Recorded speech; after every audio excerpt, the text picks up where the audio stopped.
So, Do you know the artist Chelachu? who? Chelachu, Pablo No. Chelachu. I'll write it down, sure. Yeah. His paintings were actually, they're in the Museum of Modern Art, and they were Challenge. used. Yeah, Actually, TCT. it's fine. Well, I'll figure it out. Google will help me. Google, Yeah. Google will help you. He did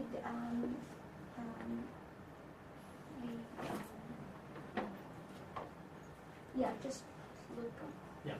Chelachu, and I think you'll. Oh yeah, you know, that's your homework. You're gonna have to look up Chelachu. The more I think about it, A lot of the more I sepia realize- tones. You just look at his paintings. Just look at his paintings, I will. and then you'll see what I'm suggesting. Okay. So what I can do is maybe explain the metabolism of the room. You know, like at least like in the sense of how it's like different, has different purposes for the project. You know, The project being a film, what are we talking about? the film. Yeah, turbine.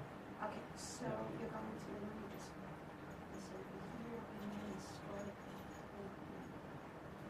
Okay, so you're going to take me through the metabolism of the room. Yeah, so it's like it's like there's since it's a workflow, the actual room also has a chronological value in a way. So basically, when you look at for example steps like this, it's not really it doesn't have a direct linearity, but it's a very good way to spot specific types of tools, visual tools that I'm using. For the film turbine, there's basically three different visual tools that are in sequence. They're like compacted in a way that can feel natural. The first is fixating to a very iconic image, something that can be remembered. For example, the face with the turbine or the plane, or something that is very iconic that can work as a poster. That's the first tool that I'm using, where everything is very carefully designed.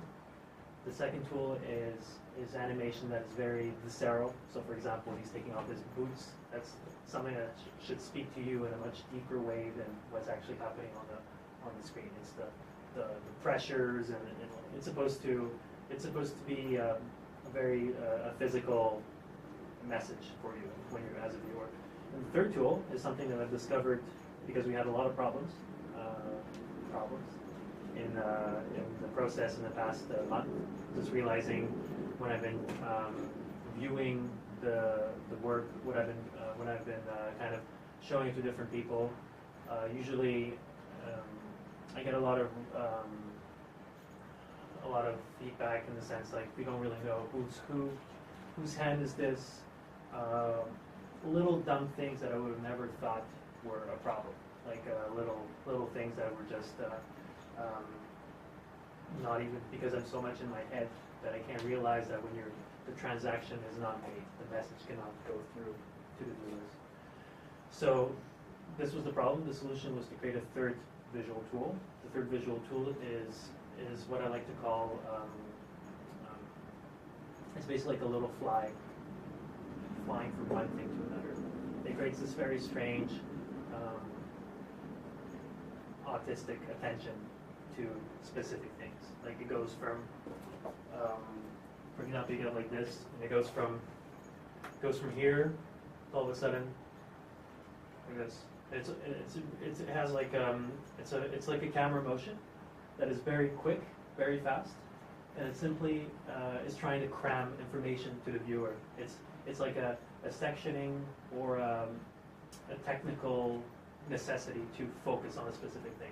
It goes with the whole aesthetic of the film, the whole narrative, that you're basically giving an instructional video to your audience for matter of life.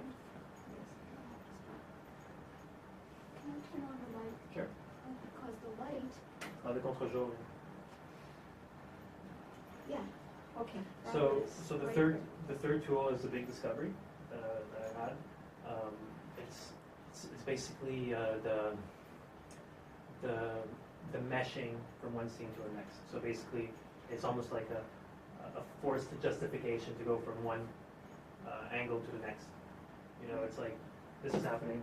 So in the sense of this, for example, if something's going to happen on this side, you're going to have to go like this to present the object, then go back here, and then go like this and kind of like zoom on one specific part. So it's a very like, it's like if you were looking at a medical animation of like an arm or whatever, and you had to go to a specific joint or whatever. That's the narrative process of the film, you know.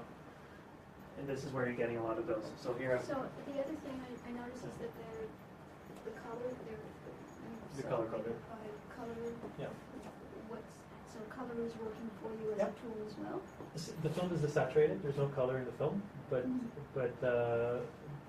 basically I've stripped the film of any room for